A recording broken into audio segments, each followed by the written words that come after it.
Bienvenidos al curso Desde la crisis de la replicabilidad hacia la ciencia abierta.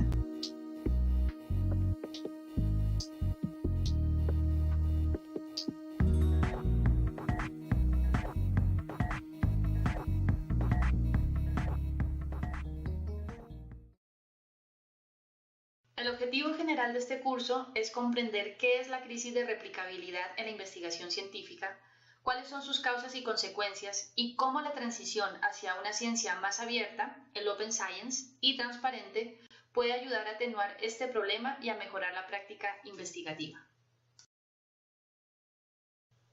En este curso veremos qué es la replicabilidad de un experimento, qué es la crisis de replicabilidad, algunas causas y consecuencias de la crisis de replicabilidad, prácticas cuestionables de algunos investigadores, cómo mitigar los efectos de la crisis de replicabilidad y, por último, algunos proyectos de replicabilidad.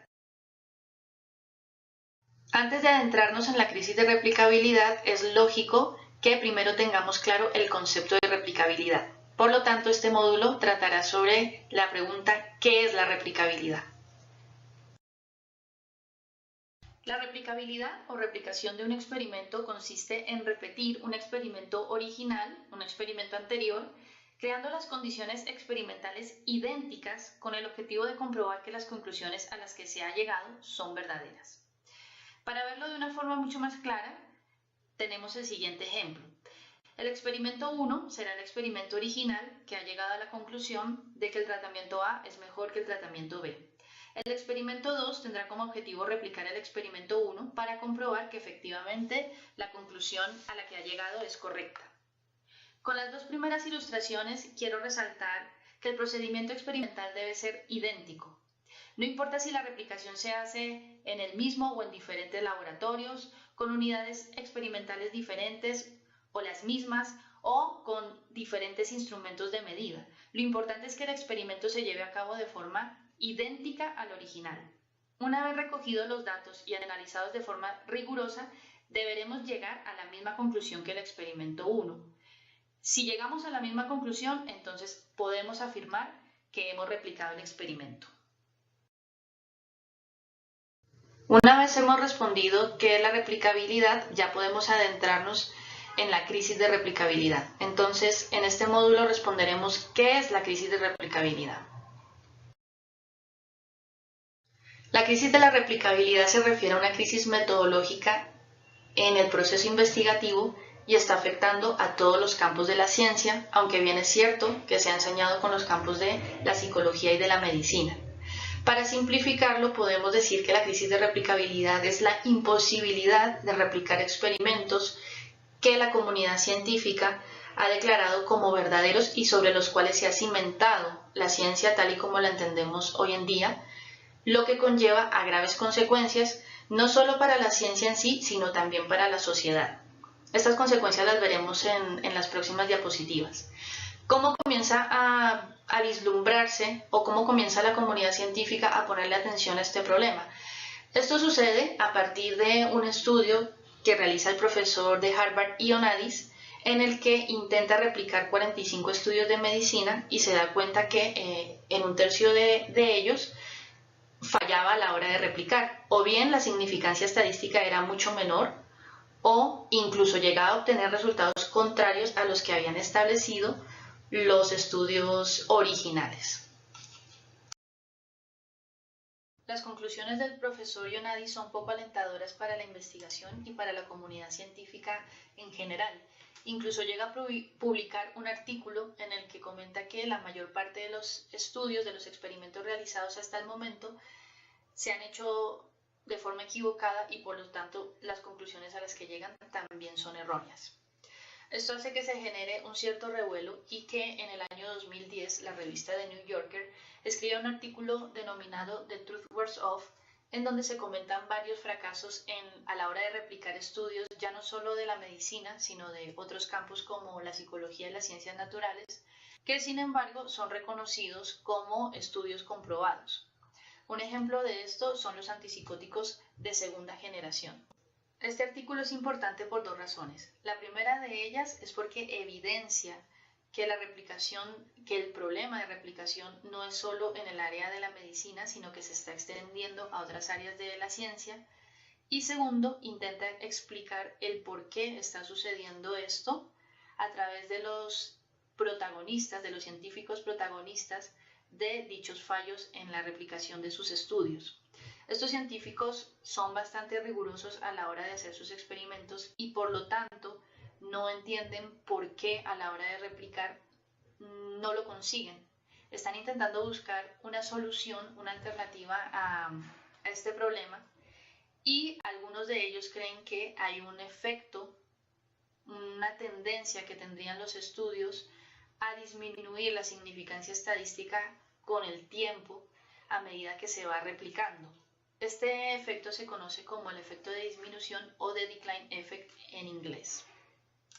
Para verlo de una forma más clara, tenemos la gráfica en la diapositiva, en donde vemos que al principio aparece una secuencia estadística o un tamaño del efecto muy alto, espectacular, como por ejemplo en el caso de los antipsicóticos de segunda generación, pero que luego, a medida que va pasando el tiempo, cuando intentamos replicar, va habiendo una serie de altibajos y nunca llegamos a la primera significancia estadística tan concluyente, e incluso va disminuyendo hasta que puede llegar a alcanzar la significancia estadística nula. Jonathan Schuller es uno de los científicos mencionados en el artículo del New Yorker. Se preocupó por encontrar una razón al por qué no podía replicar sus estudios, encontrando en el efecto de disminución la respuesta. En 2011 escribe un artículo en la revista Nature que se puede traducir al español como "Los resultados no publicados esconden el efecto de disminución", en donde hace énfasis en que las revistas, al no publicar todos los estudios independientemente de los resultados, causan un verdadero daño a la investigación, pues solo hacen visibles los resultados extremos, haciéndolos pasar como únicos y verdaderos, sin dar a conocer los resultados más normales que también explicarían el estudio y que son la continuación de una investigación más profunda. Podríamos hablar en este caso de las replicaciones, pero que pasan desapercibidas a las revistas por no ser resultados llamativos a ser publicados. Por esta razón, Schuller propone un repositorio abierto en el que los investigadores pueden encontrar todos los estudios realizados sobre el tema de interés y no solo se centran en aquellos resultados extremos que solo son llamativos para las revistas, pero son un sesgo para la investigación. La principal causa del efecto de disminución se le atribuye al fenómeno conocido como regresión a la media. Esta es la tendencia natural que tendrían las variables a obtener diferentes resultados a medida que repetimos su medición, llegando a obtener resultados extremos, pero también resultados más normales. Este conjunto de resultados se van sucediendo en torno a una media. El problema principal aquí, como menciona Schuller, es que las revistas científicas y por tanto la información principal sobre el estudio se queda solo con los resultados extremos, haciendo que el estudio quede incompleto y que se llegue a conclusiones sesgadas o incluso equivocadas. También es importante destacar que en el artículo de la revista New Yorker se menciona el p-valor como otro de los posibles factores de la crisis de replicabilidad debido a la arbitrariedad del 0,05 como juez de éxito o fracaso de los experimentos. ¿Qué implica no poder replicar los experimentos originales? Primero que nada, si no hay replicación, no hay ciencia. El concepto de ciencia lleva intrínseca la cualidad de la replicación, es decir, la facultad de poder comprobar que una hipótesis es verdadera tantas veces como sea necesario. La replicación es un acercamiento a la verdad y cuanto más repliquemos, más seguro estamos de haberla encontrado. Segundo, los estudios originales sobre los que hemos inventado la ciencia actual podrían estar equivocados. Es decir, si estos estudios no pueden ser replicados es porque o bien hay algún error en algún punto del proceso investigativo o bien porque la hipótesis es falsa. Esto nos llevaría al tercer punto, que es que si no hay replicación no hay acumulación de conocimiento. Al sentar las bases de la ciencia en conclusiones sesgadas, ambiguas e incluso erróneas, estamos corriendo el riesgo de practicar la pseudociencia, impidiendo que avancemos y desarrollemos una ciencia verdadera y útil para la sociedad. Causas de la crisis de replicabilidad. Los investigadores han afirmado que una de las principales causas de la crisis es la presión que sufren por parte de varios sectores. El primero de ellos es su propio centro de trabajo, que les exige un determinado número de artículos publicados por año. Dicho número les da un reconocimiento y prestigio tanto a los investigadores como a las instituciones para las que trabajan. A esto hay que añadirle la presión que sufren por parte de las revistas científicas, pues como sabemos, publican resultados atractivos que llamen la atención no solo de la comunidad científica, sino también de los medios de comunicación y redes sociales. Esto hace que los investigadores estén más centrados en diseños experimentales cuyo objetivo sea el poder ser publicados, más que en buscar la verdad. El número publicado de artículos es representativo de cantidad, más no de la calidad de los estudios. Para intentar cambiar este modelo se está luchando porque haya otro tipo de políticas que incentiven el reconocimiento de los investigadores por la calidad y transparencia de sus estudios. De esto hablaremos más adelante. Una consecuencia de la política de las publicaciones, que es la de no publicar resultados que favorecen la hipótesis nula o estudios de replicación, es el problema conocido como File Drawer Problem o problema del archivador, que consiste, como bien su nombre lo indica, en archivar aquellos experimentos, aquellos estudios que no lograron ser publicados y que por tanto nadie sabrá que una vez fueron realizados y mucho menos cuáles fueron los resultados y el porqué de dichos resultados. Esto conlleva a consecuencias poco beneficiosas para la investigación. Primero que nada, impide obtener información relevante sobre las investigaciones llevadas a cabo, impide que aprendamos qué pudo haber fallado o qué simplemente no funciona, impide que sepamos qué tratamientos o estudios no conducen a ninguna parte y que nos podamos centrar en otro tema. En conclusión, impide una acumulación de conocimiento. Otro tipo de presión viene por parte de las grandes multinacionales e instituciones que financian proyectos de investigación, pues hacen que los investigadores se ciñan a intereses económicos, de rentabilidad financiera y de búsqueda constante de patentes, exigiendo además en muchos casos que los resultados de los estudios se inclinen hacia sus productos. Esto impide, así, el espíritu imparcial y orientado hacia la búsqueda de conocimiento propia del investigador. Veamos ahora algunas de las prácticas poco éticas o cuestionables que utilizan algunos investigadores para adaptar sus resultados hacia la hipótesis que les conviene. Empezaremos con el p-hacking. Como sabemos, el método científico se caracteriza por postular la hipótesis antes de la observación y recogida de datos, y será mediante un proceso riguroso en el que se compruebe si dicha hipótesis es correcta o no.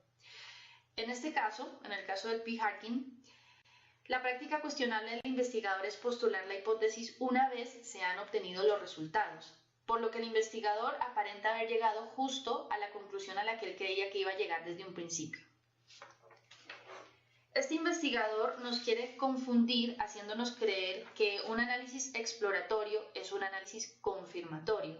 Está a la espera de resultados de los que tiene una idea nula o parcial y los presenta como confirmatorios, como si los supiera con antelación, como si supiera con anticipación lo que va a suceder y solamente está a la espera de poder confirmar las conclusiones.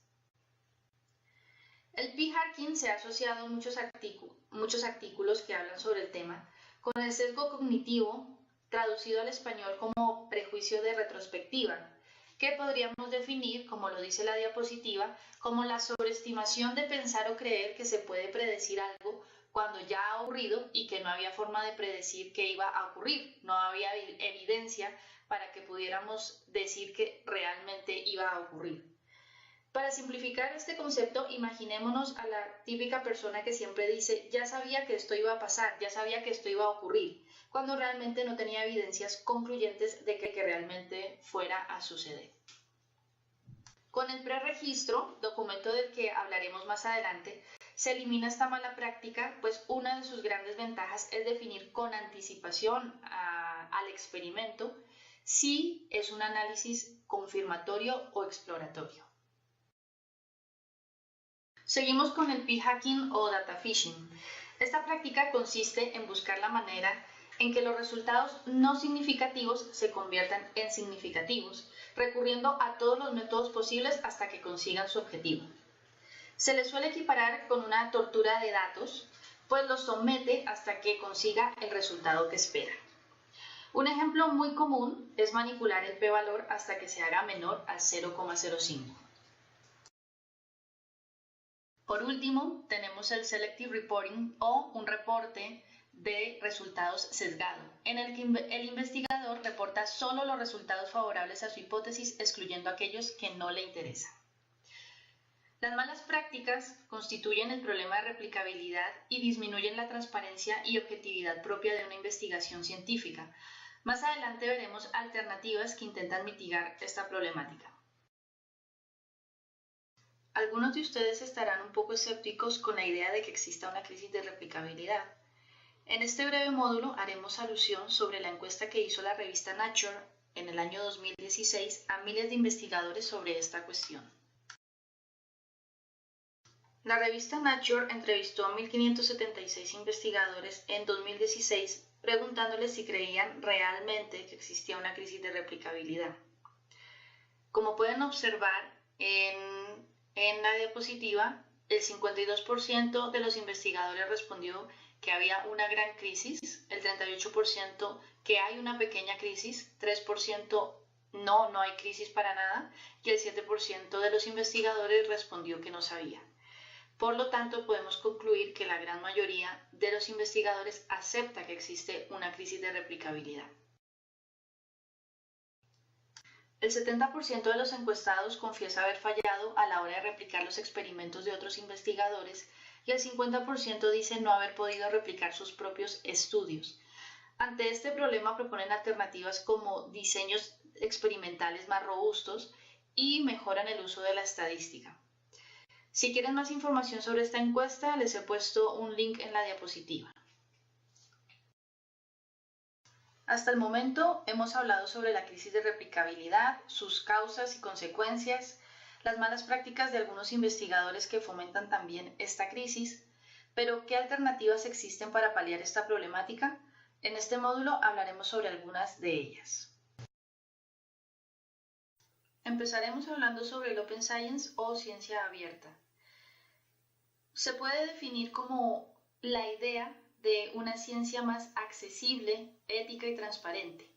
Pero antes de hablar sobre esto y adentrarnos en este concepto, me gustaría comentar una pequeña anécdota de uno de los fundadores de uno de los repositorios más importantes de ciencia abierta en este momento, el Open Science Framework. Este investigador fue a una conferencia en una universidad africana y le llamó la atención que todos los investigadores de dicha universidad realizaban la misma investigación que él. Preguntó por qué tenían tanto interés en dicho tema y quedó en shock cuando le respondieron que no estaban tan entusiasmados con la investigación en sí, pero que era la única a la que habían tenido acceso.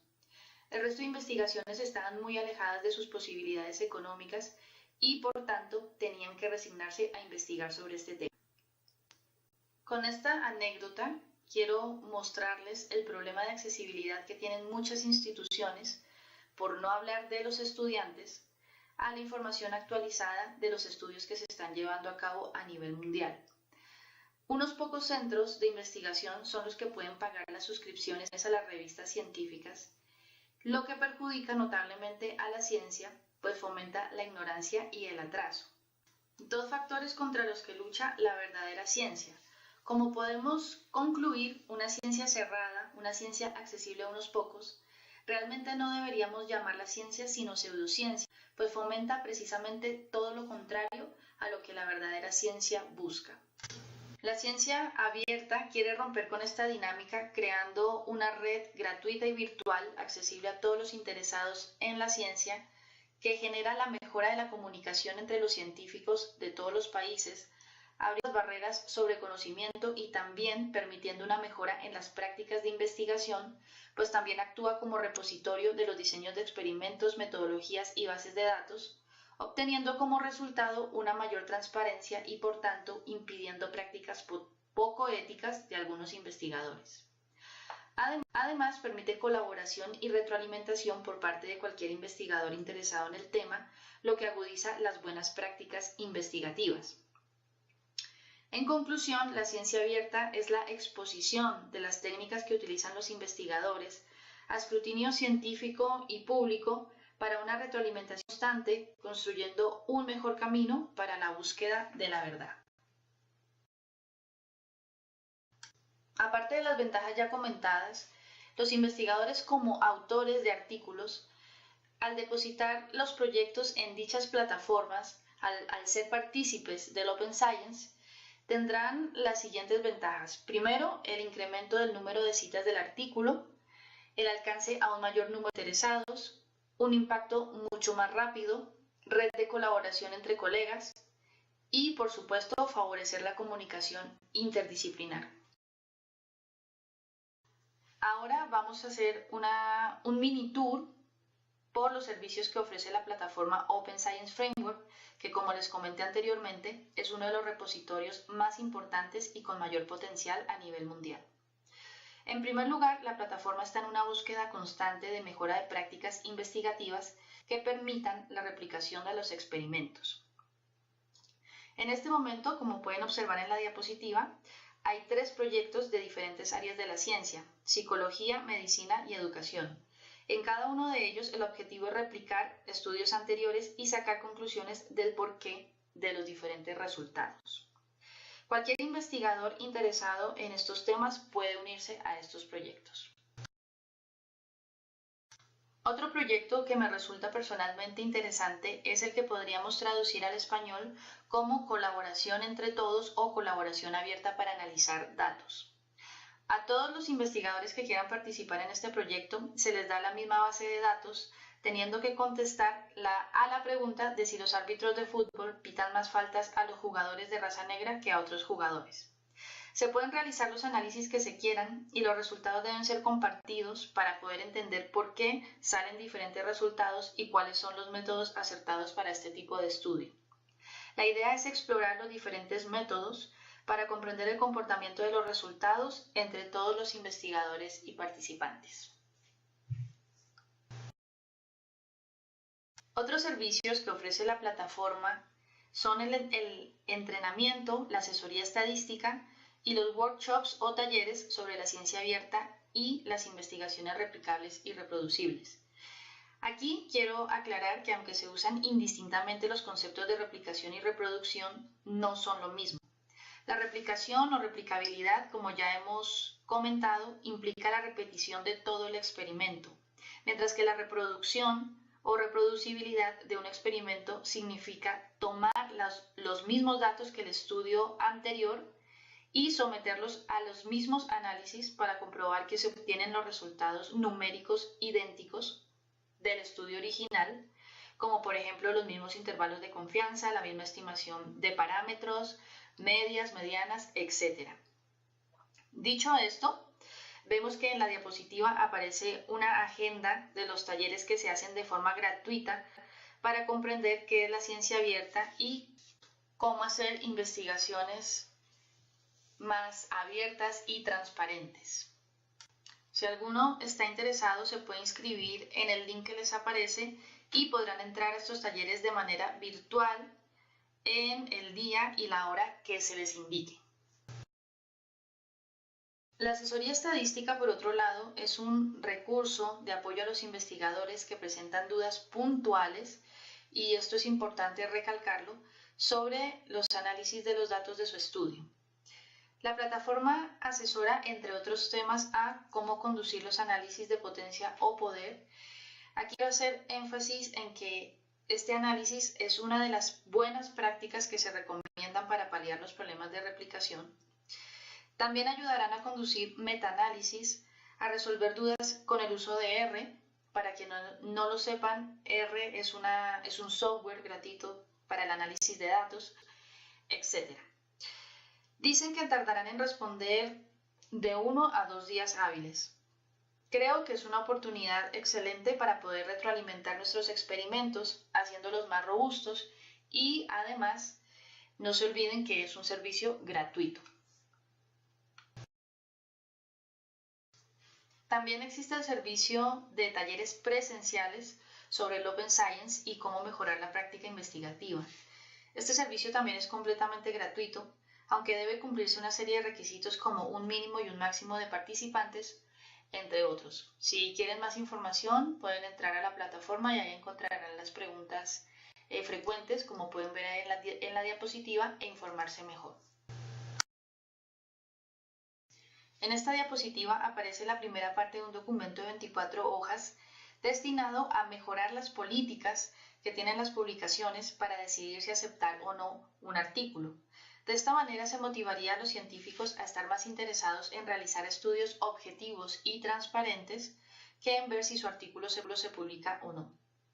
Esta guía surge de una reunión de investigadores, editores de revistas y otros agentes relacionados con la investigación en el año 2014 en el Centro de Ciencia Abierta.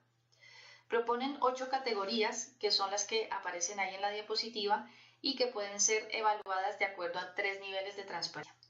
El primero de ellos se toma como una recomendación, mientras que el nivel 3 es el más riguroso, obligando al investigador a que cumpla con los parámetros establecidos para que su estudio pueda ser publicado. Este nivel exige que el estudio esté depositado en un repositorio confiable y abierto para que puedan replicarlo los que estén interesados, e incluso hay algunas categorías en las que se exige la replicación en un laboratorio independiente como requisito para ser publicado. Como ven, la replicación es una demostración de la calidad, confianza y transparencia en la investigación. Hay que aclarar que existe flexibilidad a la hora de determinar los niveles y que para un mismo estudio puede haber diferentes niveles de transparencia en las diferentes categorías en los que se divide. En la plataforma pueden ver cuáles revistas están adheridas a esta guía de buenas prácticas. Aquí pueden observar de forma resumida las categorías, las 6 primeras categorías, recuerden que son 8, aquí solamente están las 6 primeras y sus diferentes niveles de transparencia. Otra buena práctica que se está empezando a utilizar es el preregistro. Este es un documento fechado que contiene de manera concreta los pasos que seguirá el investigador en su investigación antes de que ésta se lleve a cabo. Uno de los objetivos que se consigue con el preregistro es evitar las prácticas poco éticas de algunos investigadores, ya que quedan predefinidos los puntos esenciales del estudio susceptibles de ser modificados de forma arbitraria. También ayuda a distinguir los estudios exploratorios de los estudios confirmatorios. Esta distinción es importante, puesto que en los primeros, en los estudios exploratorios, el investigador no tiene muy claro lo que se va a encontrar, no puede determinar resultados a priori y por lo tanto es razonable que haya una mayor flexibilidad con los pasos especificados en el preregistro. Es importante, eso sí, que cada modificación sea argumentada en el estudio de forma precisa. Mientras que en los estudios confirmatorios se debe ser más exigente en los pasos que han especificado en el preregistro, pues estamos asumiendo una hipótesis como verdadera y por lo tanto asumiendo unos resultados determinados, por lo que la rigurosidad y la objetividad del estudio deben aumentar. El preregistro es un cuestionario sencillo, ahí en la diapositiva pueden ver un ejemplo, no solo a las preguntas sino a las respuestas, por lo tanto es muy interesante que le echen un ojo con detenimiento. La idea no es ni agotar ni agobiar a los investigadores más, es decir, no es volver a hacer un artículo, sino como ven es un documento bastante sencillo que mediante una serie de preguntas cortas también puede ayudar a aclarar las ideas que tiene el investigador sobre el estudio. Otra de las ventajas que cabe resaltar del preregistro es que aumenta el número de artículos que apoyan la hipótesis nula o, para decirlo de otra forma, reducen el problema del archivador, ese que vimos en un anterior módulo. Hay algunas revistas que están fomentando el preregistro, comprometiéndose a publicar aquellos artículos que lo utilicen sin importar el tipo de resultados que obtengan. Esto es muy importante y esta es una buena motivación para los investigadores. Reported Registration es el procedimiento que se sigue con el objetivo de publicar un estudio el típico procedimiento que se utiliza cuando nosotros queremos que nuestro artículo se publique en una revista, pero con una modificación importante que asegura una mayor rigurosidad. Como podemos observar en la gráfica, hay dos intervenciones de los revisores cuando generalmente solamente existe una única revisión una vez se ha realizado el estudio. En la primera etapa, que es antes de la recogida de datos, como pueden observar ahí, los revisores harán una retroalimentación sobre el diseño experimental y la forma en que se analizarán los datos. Una vez aprueben esta primera etapa, darán al estudio lo que se conoce in principle acceptance, o lo que podríamos traducir como un compromiso de publicación del estudio independientemente de los resultados obtenidos. Como podemos observar, la cultura del Open Science está proponiendo prácticas que estimulan al investigador a tornar a su papel de observador objetivo y riguroso, centrado en la búsqueda del conocimiento y orientado a hacer esfuerzos para garantizar una mejor sociedad. Por último, veremos estos distintivos que son incentivos para los investigadores que se acogen a las buenas prácticas del Open Science y que actúan como sellos de calidad. Estos distintivos se colocan en el artículo publicado, significando un reconocimiento a la labor del investigador al hacer de su estudio una investigación más abierta, transparente y accesible a todos los interesados. Como pueden observar, el primero de ellos es el Open Data, que podríamos traducirlo como datos abiertos, datos de acceso al público, que se gana precisamente por eso, cuando los datos son compartidos por parte del investigador y son de acceso público para poder reproducir y o replicar los resultados del experimento. El siguiente sería lo mismo, acceso al público de materiales, de recursos que ha utilizado para la metodología y para la investigación en general, con el mismo fin, el reproducir o replicar los resultados del experimento. Y el último es el preregistro, que es un distintivo que el investigador gana cuando se ha preregistrado el plan de diseño y el análisis del experimento. En este último módulo veremos a grosso modo otras plataformas que luchan contra la crisis de replicabilidad mediante proyectos de replicación a nivel mundial.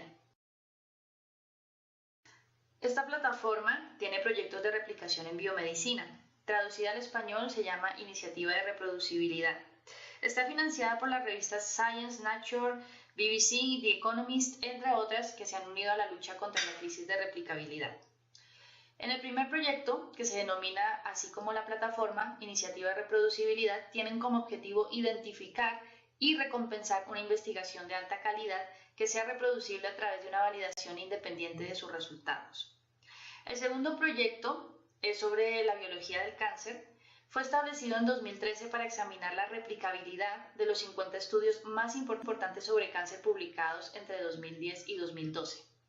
Y por último, tenemos un proyecto en colaboración con importantes instituciones que busca evaluar la reproducibilidad de las investigaciones relacionadas con el cáncer de próstata. Como ven, son proyectos muy importantes. Aquí podemos ver otro proyecto de replicación ahora en el área de filosofía experimental. Para concluir, de manera muy breve, hacemos un resumen de buenas prácticas para mejorar la replicabilidad. La primera de ellas es conducir a una replicación lo más cercana posible al experimento original. La segunda, preregistrar los protocolos. La tercera, calcular la potencia o poder del experimento. Cuarta, usar laboratorios independientes y con investigadores expertos para que se haga una replicación adecuada. Y por último, publicar todos los protocolos, resultados y métodos utilizados. La crisis de replicabilidad y los análisis de datos están altamente correlacionados. Uno de los puntos controvertidos es el p-valor, que como sabemos es el protagonista de los test de hipótesis y por lo tanto del análisis de datos que se utiliza en la actualidad. Parte de la comunidad científica cree que este p-valor es uno de los puntos claves en esta crisis y propone alternativas que van desde hacer hincapié en la interpretación correcta de su concepto y de su uso hasta dejarlo de usar completamente. Aquí les pongo el ejemplo de la revista Basic and Applied Social Psychology, que considera el uso del p-valor un sinónimo de baja calidad y por tanto en el 2015 prohíbe publicar artículos en donde se use el p-valor. Como alternativas intermedias se propone complementar los análisis frecuentistas con modelos bayesianos o directamente sustituir la estadística frecuentista por la estadística bayesiana, que por cierto está teniendo mucha acogida en este momento. Y también se propone el uso de intervalos de confianza y tamaños de efecto como reforzadores del p-valor y por tanto incrementando la calidad de los análisis del estudio. La controversia sobre el mal uso del p-valor por parte de los investigadores es tal que en marzo de 2016 la American Statistical Association hizo públicas unas declaraciones sobre su preocupación acerca de los malos usos y malas interpretaciones con respecto al p-valor. Para más información tienen el link que está aquí en la diapositiva. En el próximo curso el protagonista será el p-valor. Hablaremos de él como uno de los conceptos más controvertidos de la estadística, empezando desde su confusa definición, las malas interpretaciones y usos que le están dando los investigadores, pasando por las alternativas que la comunidad científica está proponiendo para acompañarlo o incluso sustituirlo, como por ejemplo la estadística bayesiana. Muchas gracias por haber sido parte del curso, espero se hayan quedado con la idea de que la replicación es parte fundamental de la ciencia y que para lograr el éxito investigativo debemos tener presente la replicación de nuestro estudio como parte del procedimiento experimental. Nos vemos en un próximo curso.